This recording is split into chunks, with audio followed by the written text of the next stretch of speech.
Hi, welcome to Punchline Talks, the big interview sponsored by Infostar IT Solutions.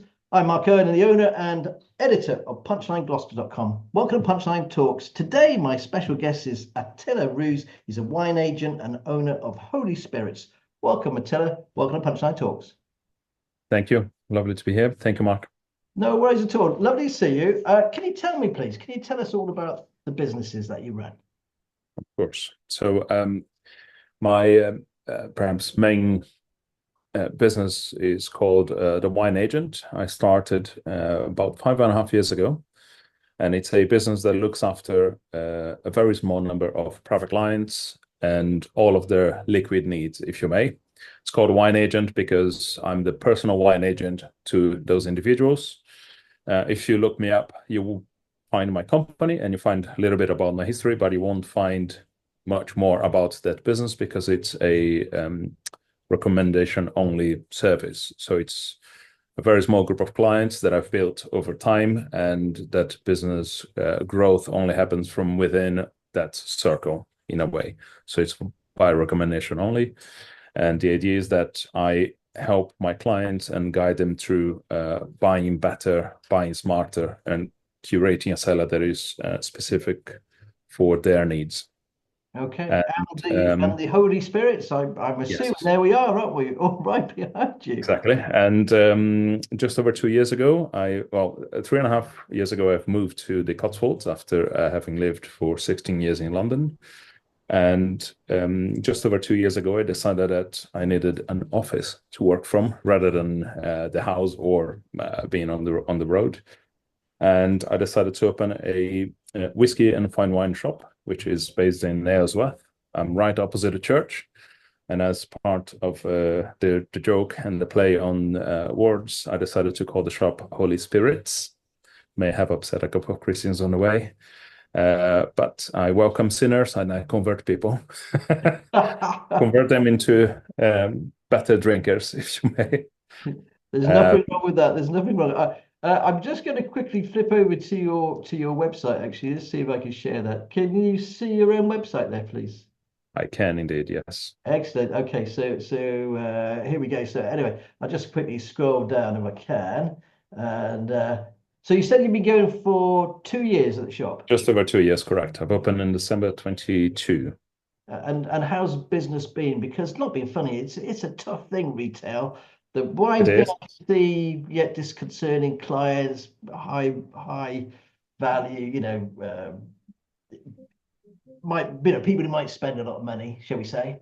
And Yep. the spirit side of things, it's a different ball game running a shop, isn't it? Yes, indeed. So retail is not an easy industry to overall anyway, particularly in the current climate. A lot of people questioned my sanity once I decided to open a shop. Um, and I think they had pretty good reason for it. It has been okay. It's improving over time. There is the fact that it's not London, it's not Bristol, it's not a big city. So being in a small market town doesn't put me on the map very quickly. So I have to do some serious work to make sure that people get to know that I am here. And that is slowly happening. And the organic growth has always been my approach, even with my wine business too. So it is improving. It is year on year. It is growing. Not as fast as I'd like, but as I guess as good as it could be. And I'm here afloat. Business is working. I'm trading, so That's cannot complain. And I'm having fun in the process. Well, that's the most important thing of all, isn't it? Having fun at the same time.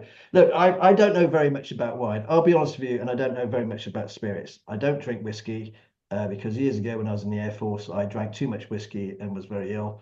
And I don't actually drink spirits because being in the forces, I drank every single spirits and drank too much, and Yeah. my stomach just can't handle very much. Apart from apple corn and brandy, Cypriot brandy seems to be the only two things I can drink spirit wise. Anyway, so I'd really like you, if you don't mind, to talk through with me how I would choose or how I would invest in a bottle of wine. Again, my palate is pretty simple. I like barefoot Merlot.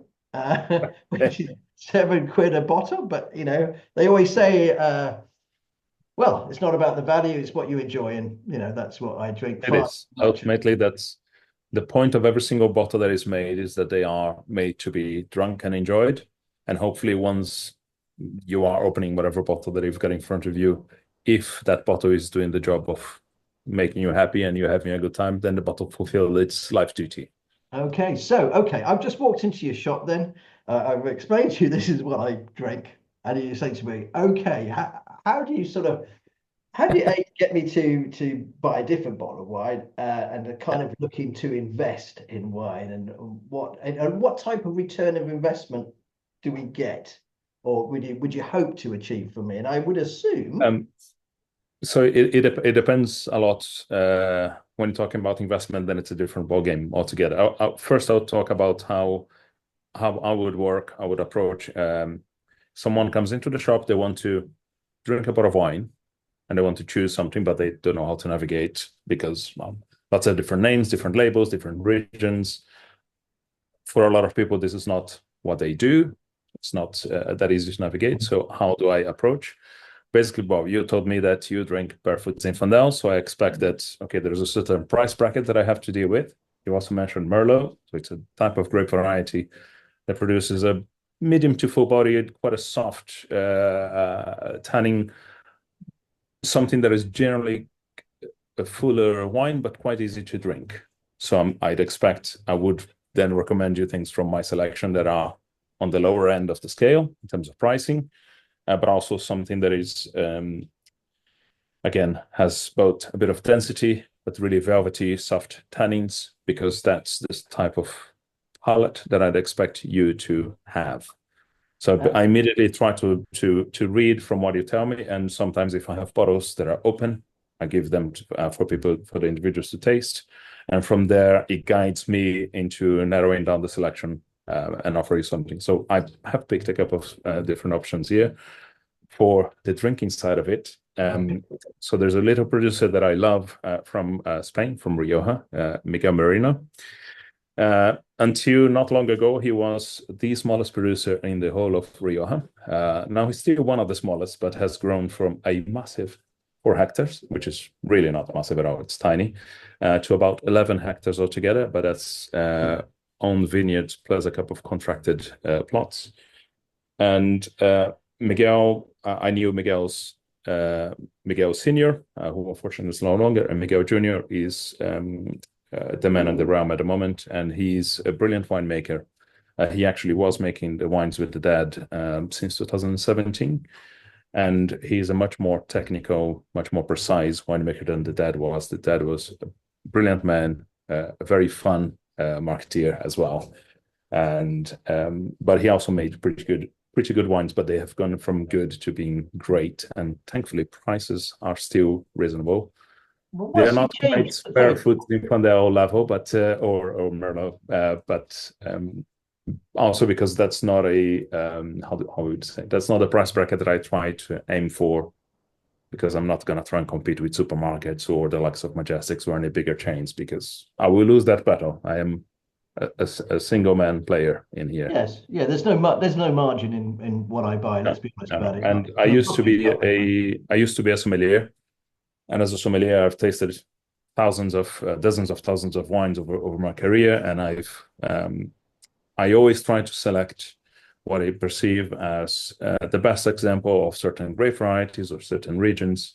And Miguel, for me, is one of the top producers in the region. He makes certain of his wines are the best examples of whatever they are. This particular one, called La Quinta Cruz, is 100% Masuelo, which is a grape variety that represents about 1% of the plantings in Rioja. So it's very small production. Normally a grape variety that is used in blending, also because it's quite a fiddly grape variety to handle.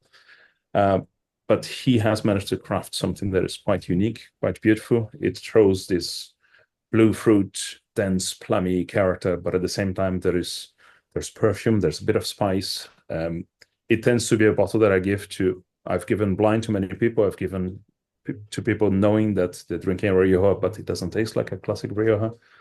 I've never had a single person that didn't love this wine. It's a stunning bottle and it's pretty good value. Again, not barefoot, but this is £35. Oh, yeah, sorry. So how much is a bottle of that? 35. £35. Okay. And what would I have with it? So would I have a steak? Would it go with if I was having a meal?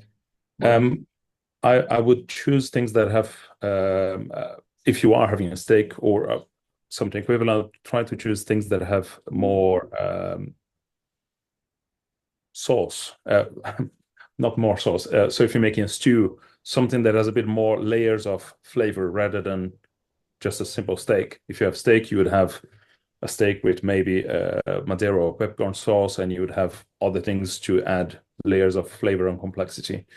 It generally asks for relatively big flavored foods. So we're Okay. talking about leg of lamb, pork stew, duck breast, something that has got tannins work well. So a bigger red works well with anything that has got protein. So meat, yes, darker meat for sure, and ideally something that has cooked for a longer period of time. Again, layers of flavor. Okay. And what else? What's another good favorite of yours that you'd recommend on the red wines? But well, we better pick a white wine. Actually, let's be honest about it, because we can't talk about my red wine choice. That sounds very good, by the way. I would go for the £35 bottle for a special occasion. Yeah. And I do like Merlot, by the way. Sorry, I do like a bit of Shiraz as well as a Malbec as well. Just want to put it out there. Anybody wants to buy me a present sometime. Okay. So, on a white wine front, what would you recommend there? What have you got in the shop that you think, oh yes, this is a favorite maybe, or a good seller, or I will very quickly run and get it for you. okay, so just going to run the back of the shop there. This is when we find out how big a shop it is, and you're going down to the cellar, really, aren't you? Just I around the thought you were table. going to do some pretend steps as if you're going to go down there, but there we go. Around the long table, that's all. Okay.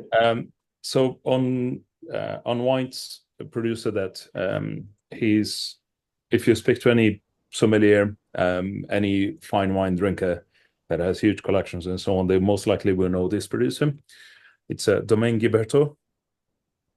So this is Saumur Blanc, which is a wine from the Loire Valley in France, 100% Chenin Blanc.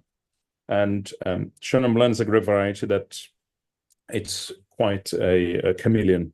It adapts differently according to where it is and how you play with the winemaking and what you do in the vineyard. So it's a very versatile grape variety. In here, they produce a wine that is quite mineral, very clean, very precise on the palate. So something that's got a lot of freshness.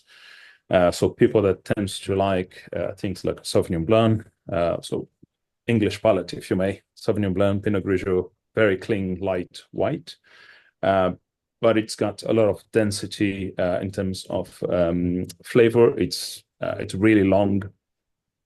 It's a wine that is really versatile as well. So it plays with quite a lot of different foods. You can have something as light as, I don't know, simple grilled sea bass with grilled tomatoes and some salad on the side, or you can have roast chicken, or you can have lobster. This works well with nearly everything that you throw against it. Again, Chenin is a grape variety that has got a bit more acidity. Acidity is on your palate when you drink. It's perceived as that mouth-watering sensation. And the more acidity it has to a level, if it's well balanced, it will basically make you want to drink more, but also if you're eating, it helps to cleanse your palate as you drink and as you eat. So it is a wine that behaves extremely well. And Romain Ghibertot, who's the person behind it, crafts a number of different wines, some at a crazier level of precision and quality, and consequently price too. But this again, it's still Can you show it to the great. screen? Saumur Blanc is only £32 on the shop, and it's amazing, an exceptional wine that would beat many other top wines from different regions. A good Puligny Montrachet, unless it would be a really good producer, I would rather than drink this over a Puligny, which would be twice the price. So Okay, right. So we're looking about an investment now, which is totally different to buying. Where do we start there? So I've got a bit of money burning in my back pocket. Punchline is just made me so successful. Money's no option. Uh, where would you start there? So if you're talking about wine investment, to begin with, you would not buy wines in a shop to invest because wines in a shop are the bottle is then duty paid. You're paying VAT on it. You don't know how long it's been that it's been in the shop. Where has it been before that shop? If it's a particularly old bottle, generally speaking, you do not invest in wine by buying bottles in a shop. You're buying wines that are under bond and you're buying cases of wine. And that wine is then stored in a bonded warehouse that is secure. And basically, I would just lower the volume of my music here just in case. I don't know if you can hear it there, but We can't it hear is the music. on It's my okay, don't side. worry. So basically, what you do is you're buying wines that are under bonds. They stay in a bonded warehouse, which is often a facility that stores only cases of wine. They often have 24/7 security. It's temperature controlled. It's highly secure. And so once you are buying wines that are under bond, you decide to sell those wines under bond because they are exclusive of duty and because it's also a consumable good. You do not have tax on capital gains, which is why a lot of people decide to invest in wine as an alternative investment. So if you bought a case of £1,000, sold at £2,000, that extra £1,000 that you've made, you pay no tax on it, which is lovely. Wow. Is there a So, particular brand or particular make that increases, or how does it go up and down? How does the market work? so generally speaking, the market works well, it's driven by demand and somewhat by fame as well. So certain producers will have more following. Demand will dictate a price going up or not, and of course, availability. Generally speaking, you're looking into historically, people like in Bordeaux would have made the biggest amount of money, and Bordeaux used to be the most relevant region in terms of volume and value of wines that were traded. And that is no longer the case. Burgundy has surpassed Bordeaux, and even the likes of Champagne has become really important. Tuscany and Piedmont in Italy both have become very important. The US, particularly Napa and Sonoma, are quite relevant as well. And then you've got smaller regions such as the Rhone Valley, the Loire, Jura, and elsewhere in the world. Only a small percentage of wines made in all of those regions are actually of investment grade level. Even if you're talking about Bordeaux, taking something more classic. In Bordeaux, there are 155 properties that are classified or at least on the left bank, classified in 5 categories, if you may, of quality, and that's a classification dating back to 1855. But in Bordeaux itself, there are 11,000 different properties. So for you to navigate that, it takes takes knowledge, understanding, experience, and so on. So if you are to do anything like that, or anyone is looking into do that, you have to do your research. You have to speak to a wine merchant. You can always speak to your local wine merchant, but I would always recommend you that you start with them and do your research online, find bigger merchants that are dealing with importing wines, trading wines, under bond, and cases of it. And even then, so you have classic merchants such as Berry Brothers, Justeron and Brooks, or much smaller players such as myself. I was going to That will say, be I think I would go to a wine agent. Funny enough, exactly. you were lining that up. I tell you what, look, we got kind of eaten into the time a little bit, so we're going to have to move it along very, very quickly. The Go for whiskies. it. How many whiskies have you got in the shops there before we find out about your background? It looks like a whiskey paradise. You Well, got there are don't you? the first wall here behind me. There's a little bit of Irish, and then the rest is all Scotch. And then there is also the second part at the front, which I've got a few more Japanese and American and New World area whiskies. What's your Um, what's your I think there favorite are whiskey then? probably about 200 different lines. Wow, 200. And what's your favorite whiskey? What do you like to sip at night? Boy, that's the wrong question. You don't drink Asking me what it's a little bit like asking someone what's your favorite song. Oh, it depends. Is it for me to dance to? Is it just me listening to it? Uh, am I with people? Am I eating? What's the so there is like there is a music for every mood. There is a whiskey for every mood. Okay, great answer, great answer. Okay, it's just you sitting there with a good book. What would you Well, say? I did pick a bottle to point out simply because whenever people talk about whiskey, often people will say that, oh, I really love whiskey, or I really don't like, I really hate whiskey because I've had this one bottle that it was horrible and it tastes like an ashtray and I don't want to drink whiskey ever again. Or like you've had maybe perhaps too much and you no longer drink as a consequence. I tend to offer this particular bottle as the entry point in terms of understanding what whiskey is supposed to be, because whiskey is basically uh, malted barley that is made into a beer that is then distilled and aged in casks. So this particular bottle, it's a Bruichladdich, and it's their organic barley edition, which is even better, so more sustainably made. And this particular bottle is aged in 100% first fill ex bourbon casks. Um, Bourbon is a American bourbon, and that why I said that this tends to be the entry level, or the entry point, not the entry level one, the entry point for whiskey drinkers, or for me to understanding people's palate and for people to know what whiskey is supposed to be. Um, Once a whiskey is aged in casks, it will take on flavors from that barrel. If it's a virgin oak, the virgin wood itself has a lot of pepperiness, there's a lot of tannin, there's a lot of spice. It can be quite aggressive. If it's a sherry cask, you're going to have a few of the much darker whiskeys there that will take a lot of flavor from that wood. If it's a often refill bourbon or first fill bourbon, it tends to have actually much more neutral character rather than a lot more bourbon character, because the bourbon that has spent only 2 or 3 years in that cask has taken off the harshness of the wood and given some flavor, but not a lot of flavor to that wood.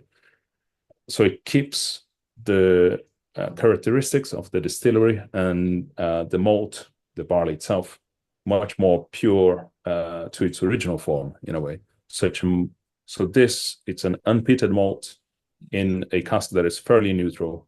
So it gives you both the distillery character, but also something that is the base of whiskey. From here, if you want to flavor it by putting in different casks, you can do it. If you want to have a peated malt whiskey, which will have that smoky character, that's a different story. But whiskey that is beautiful needs no makeup. And this is a great example of it. Okay, and how much does that retail for in your shop? 85. Okay, right. Okay, we're going to go back to your beginning. How you got into this? Where are you from originally, Attila? So I was born in Brazil about 10 years ago. Now I wish. um, I was born in Brazil. I have moved to the UK in 2005. I came from, well, I started to work when I was quite young. I started to work when I was 14 years old. My first ever job was working for a video game magazine. I was what is called a video game pilot. I would get the games about a week before everyone else would get, play them throughout the whole day and overnight, and write about the games, which was quite a fun game, brilliant job for a 14-year-old. So I've done that for 3 years. Did a number of different jobs, worked for a group of radio stations, tons of other little jobs in between. Studied advertising and marketing. And when I was 23 years old, I came to the UK.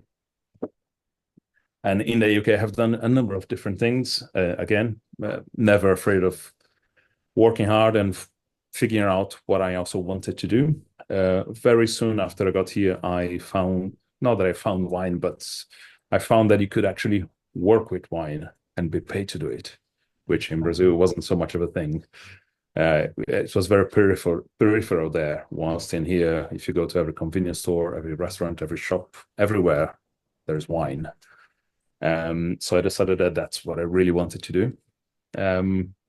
Got paid very little for a long time, but I really loved what I did. And I was always very curious. So I kept on learning as much as I could, eventually to get to a point that I could earn more than just a tiny little bit. And a number of different people that I've worked with at a time started to work for a sizable wine merchant in London. And a number of the salespeople that worked there used to be sommeliers and had moved into sales roles there. And they told me, no, you love wine too much. You should be a sommelier. I had to look up what was a sommelier because I didn't know. Find out what it was. I've asked if I didn't need any training or anything like that. And they said, well, a lot of the training is how to deal with people. And obviously you need to have wine knowledge, but the knowledge I was gaining over time by working around wine, both in a wine importer that I was working in, but also in hospitality venues that I worked prior to that. So I went for an interview, had an amazing chat with a lady that was the head sommelier for Zuma in London. And it was really interesting because it really didn't feel like an interview, felt like a chat between two wine lovers. And thankfully, I was offered the role. I couldn't start there immediately, so I started in their sister restaurant, Roca, a Japanese restaurant in Canary Wharf, doing the opening of that restaurant. Then eventually moved to Zuma. Again, had an amazing time there, met some incredible people, opened unreal bottles. And then I was offered to become the head sommelier for the reopening of the Savoy Hotel back in 2010.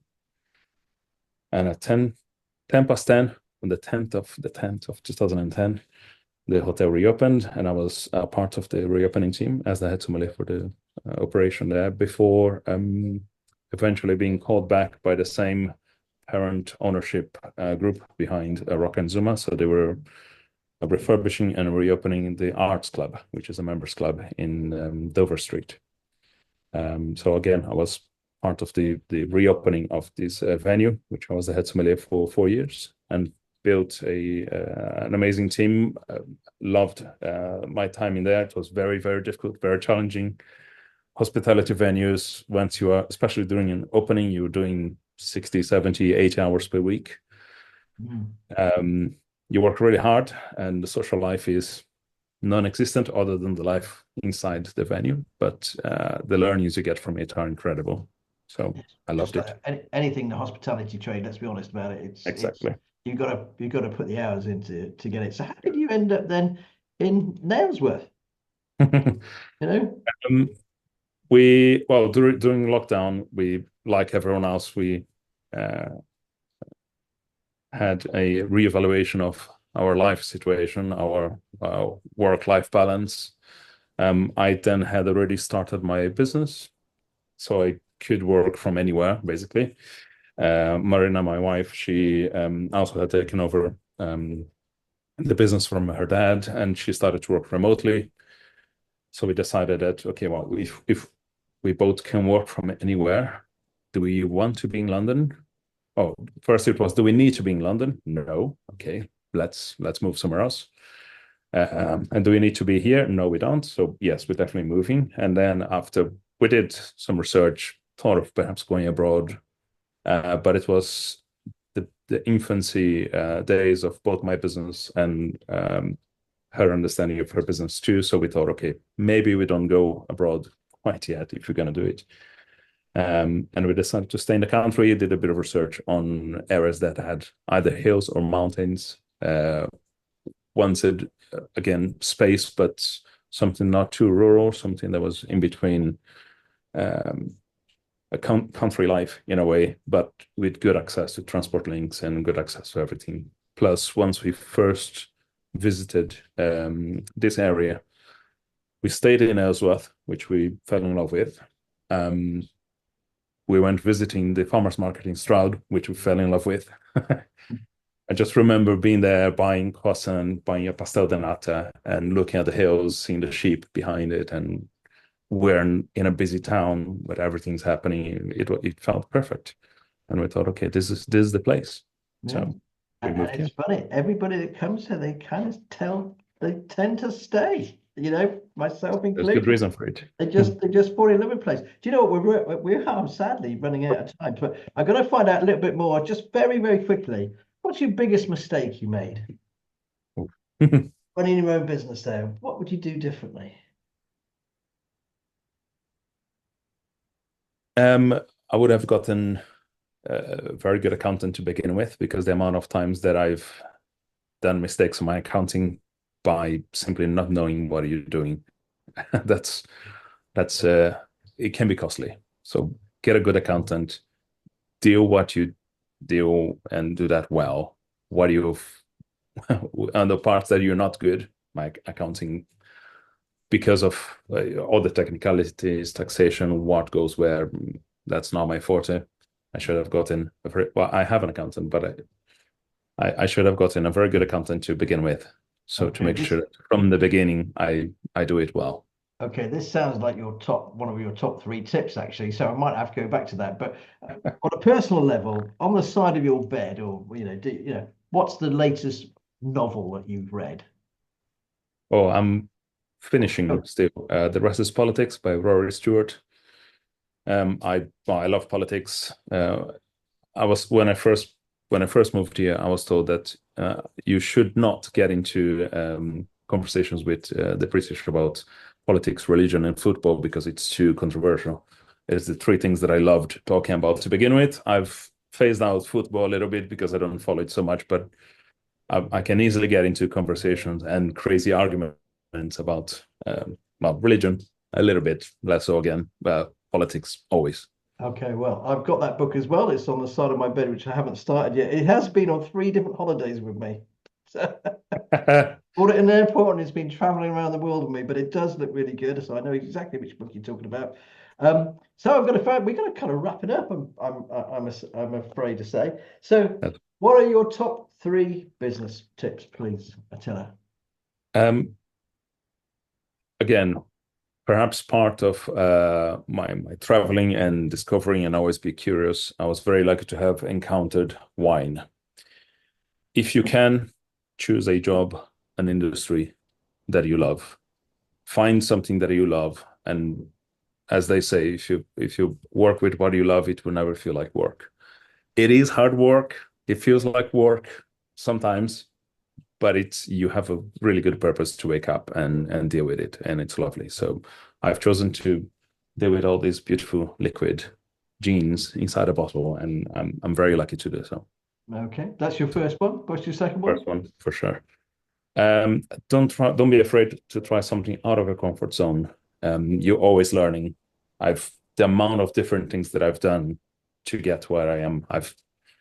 As I said, I started in video games, then went into advertising marketing. I was a roadie for for a little while. A I was roadie. breaking tiles. I was cleaning loo. I've done everything in between. Very happy to have done so. Have no regrets whatsoever. It given me lots of different experience. So why not? Okay, and your third? Um, it wasn't about the accountancy. I did say be kind. It will go a long way if people will remember the way you treated them, whether they are a client that you're seeing or people that you're dealing with or whoever it is. Be kind because it is how you'd want to be treated. And in business, it also goes a long way. And I think that's a really, really nice place to finish, actually. Let's be kind to each other. And I'd love to sit down with you. God Let's needs more talk. of that. And I'd love to sit down with you. Let's talk politics. Let's Oh, talk religion. man. And let's talk football. There's three things I really I like. would talk politics, have a glass or two, get very happy, and very happy to agree to disagree. Which is well, if you listen to Rory Stewart and Alistair Campbell in the Rest is Politics podcast, they always talk about agreeing. What is it? Agreeing Agreeing to disagree disagree. agreeably or something like that. Which is yeah, agree to disagree has to be a trait that everyone has. People have to agree to disagree more amicably. Without a shadow of a doubt. Attila, thanks ever so much for joining us today. I'd just like to say a big thank you for spending some time on Punchline Talks today. If you like the show, please like, share, and subscribe, and we'll be back again next week. But in the meantime, please remember, it's all in the punchline. Thanks very much. Thanks for joining us. Bye.